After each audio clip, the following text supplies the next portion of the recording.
ಬಂಧುಗಳೇ, ವಿವೇಕಿಗಳಾಗೋಣ. ಅರಿವೇ ದೇವರು. ಹಾಗಾಗಿ ಮೊದಲು ಅರಿಯೋಣ, ಸರಿಯಾಗಿ ಅರಿಯೋಣ. ನಮ್ಮ ಹಿತದ ಬಗ್ಗೆಯೂ ನಾವೇ ನಾಟಕವಾಡದಿರೋಣ. ಇವತ್ತು ಕಹಿಬೇವು ತಿಂದಿದ್ದು. ಅದು ಎಷ್ಟಂದರೆ ಒಂದು ಎಲೆಯ ಕಾಲು ಭಾಗದಷ್ಟು. ಅದು ಕಷ್ಟಪಟ್ಟು ದೊಡ್ಡ ಸಾಧನೆ ಮಾಡಿದಂತೆ ಮುಖವನ್ನು ಮಾಡಿಕೊಂಡು. ಆದರೆ ಸ್ವಲ್ಪ ವಿಚಾರವಂತಿಕೆಯನ್ನು ಬೆಳೆಸ್ಕೊಳ್ಳೋಣ. ಏಕೆಂದರೆ ಹಿಂದೂ ಪರಂಪರೆಯ ವಿಶೇಷತೆ ಇರೋದೇ ವಿವೇಕಯುತ ತಾತ್ವಿಕ ಚಿಂತನೆಗಳಲ್ಲಿ. ಶತಾಯುರ್ವಜ್ರದೇಹಾಯ ಎಂಬ ಈ ಶ್ಲೋಕಕ್ಕೂ ಯುಗಾದಿ ದಿನಕ್ಕೂ ಯಾವದ್ವಿಧವಾದ ಸಂಬಂಧವೂ ಇಲ್ಲ. ಆ ಶ್ಲೋಕವು ಕಹಿಬೇವಿನ ಎಲೆಯಲ್ಲಿ ಇರುವ ಅತ್ಯುತ್ತಮ ಔಷಧೀಯ ಗುಣಗಳನ್ನು ಬಹಳ ಅರ್ಥಪೂರ್ಣವಾಗಿ ಹೇಳುತ್ತಿದೆ. ಆದರೆ ಗಮನಿಸಿ, ಆ ಶ್ಲೋಕದಲ್ಲಿ ಯುಗಾದಿಯ ಉಲ್ಲೇಖವಾಗಲಿ, ಹಾಗೂ ಯುಗಾದಿಯಂದೇ ಅಥವಾ ಯುಗಾದಿಯಂದು ಮಾತ್ರವೇ ಈ ಎಲೆಯನ್ನು ಸೇವಿಸಬೇಕೆಂಬ ಉಲ್ಲೇಖವಾಗಲಿ ಇಲ್ಲವೇ ಇಲ್ಲ. ನಿಯಮಿತವಾಗಿ ಕಹಿಬೇವಿನ ಮರದ ಎಲೆಯ ಕಡ್ಡಿಗಳನ್ನು ಅಥವಾ ಎಲೆಯನ್ನು ಬಳಸುವುದರಿಂದ ವಜ್ರವತ್ ದೇಹದ ದೃಢತೆ ಹಾಗೂ ಆರೋಗ್ಯ ಸಂಪತ್ತು ವೃದ್ಧಿಯಾಗಿ ತನ್ಮೂಲಕ ಉಳಿದ ಸಂಪತ್ತುಗಳ ಸಂಪಾದನೆಗೆ ಅವಕಾಶವಾಗುತ್ತದೆ. ಏಕೆಂದರೆ ದೇಹಾರೋಗ್ಯ ಸರಿಯಿದ್ದಾಗ ಮಾತ್ರವೇ ಜೀವನದ ಉಳಿದ ಎಲ್ಲ ವಿಷಯಗಳನ್ನೂ ಗಮನಿಸಲು ಸಾಧ್ಯವಷ್ಟೆ. ಆರೋಗ್ಯಮಾದ್ಯಂ ಖಲು ಧರ್ಮ ಸಾಧನಂ, ಧರ್ಮಾರ್ಥ ಕಾಮಮೋಕ್ಷಾಣಾಂ ಆರೋಗ್ಯಂ ಮೂಲಮುತ್ತಮಂ.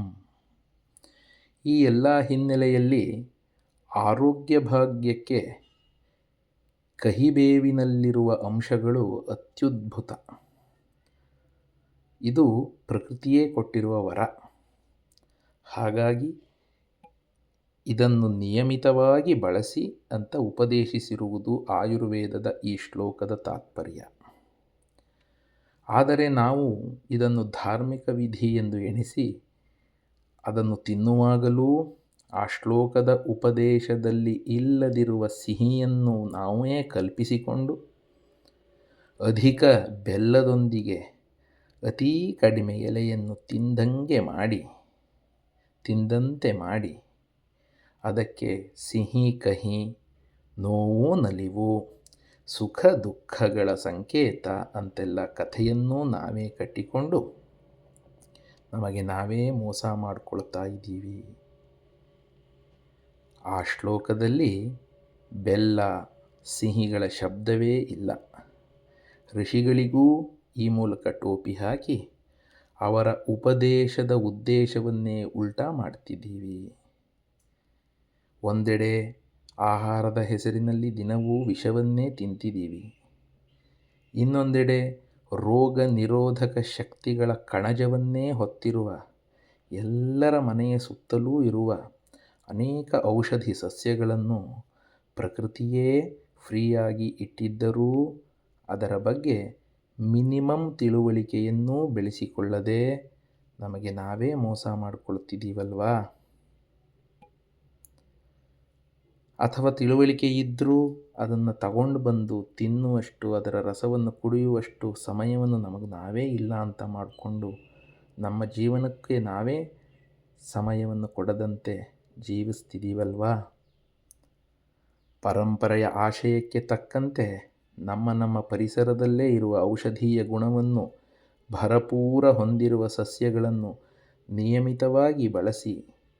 ಏಕೆಂದರೆ ಅದರಲ್ಲಿರುವ ಅಂಶಗಳನ್ನೇ ಮಾತ್ರೆಗಳ ರೂಪದಲ್ಲಿ ಸಾವಿರಾರು ಲಕ್ಷಾಂತರ ರೂಪಾಯಿಗಳಿಗೆ ಕೊಡುವ ವ್ಯವಸ್ಥೆಯೇ ಆಸ್ಪತ್ರೆ ಎನ್ನುವ ವ್ಯವಸ್ಥೆ.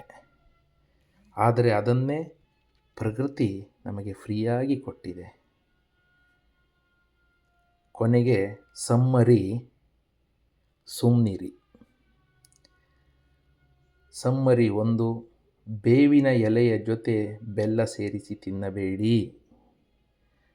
ಸಮ್ಮರಿ 2, ಯುಗಾದಿ ದಿನ ಮಾತ್ರ ಬೇವಿನ ಎಲೆ ತಿನ್ನಬೇಡಿ. ವರ್ಷಪೂರ್ತಿ ನಿಯಮಿತವಾಗಿ ತಿನ್ನಿ. ಅದರ ರಸವನ್ನು ಕುಡಿಯಿರಿ. ಸಮ್ಮರಿ ಸುಮ್ನಿರಿ 3. ಹಿಂದಿನವರು ಅದಕ್ಕಾಗಿಯೇ ದಿನವೂ ಕಹಿಬೇವಿನ ಕಡ್ಡಿಯಿಂದ ಹಲ್ಲುಜ್ಜುತ್ತಿದ್ದರು. ಅದರ ಔಷಧೀಯ ಅಂಶ ರಸದ ಮೂಲಕ ದೇಹಕ್ಕೆ ಸಿಗಲಿ ಎಂದು. ಸಮ್ಮರಿ ಸುಮ್ನಿರಿ 4. ನಿಮಗೆ ನೀವೇ ಮೋಸ ಮಾಡ್ಕೋಬೇಡಿ. ಬೇರೆಯವರಿಂದಲೂ ಮೋಸ ಹೋಗಬೇಡಿ. ಬೇರೆಯವರಿಗೂ ಮೋಸ ಮಾಡಬೇಡಿ. ಸಮ್ಮರಿ ಸುಮ್ನಿರಿ 5. ಸ್ವಂತಿಕೆಯಿಂದ ತಾತ್ವಿಕ ನೆಲೆಯಲ್ಲಿ ಚಿಂತನೆ ಮಾಡೋದನ್ನು ನಾವೆಲ್ಲರೂ ಕಲ್ತ್ಕೊಳ್ಳೋಣ. ಸಮ್ಮರಿ ಸುಮ್ನಿರಿ 6. ಅರಿವೇ ಗುರುವು, ಅರಿವೆಯೇ ಸುಖ, ಅರಿವಿದ್ದರೆ ನೀ ಇರುವೆ, ಅರಿವೇ ಹರಿಯು, ಅರಿವೇ ಇದ್ದರೆ ಜೀವನದ ಹರಿಯು, ಅರಿವೇ ಇಲ್ಲದಿದ್ದರೆ ನಿನಗೆ ನೀನೇ ಅರಿಯು. ನಮಸ್ಕಾರ.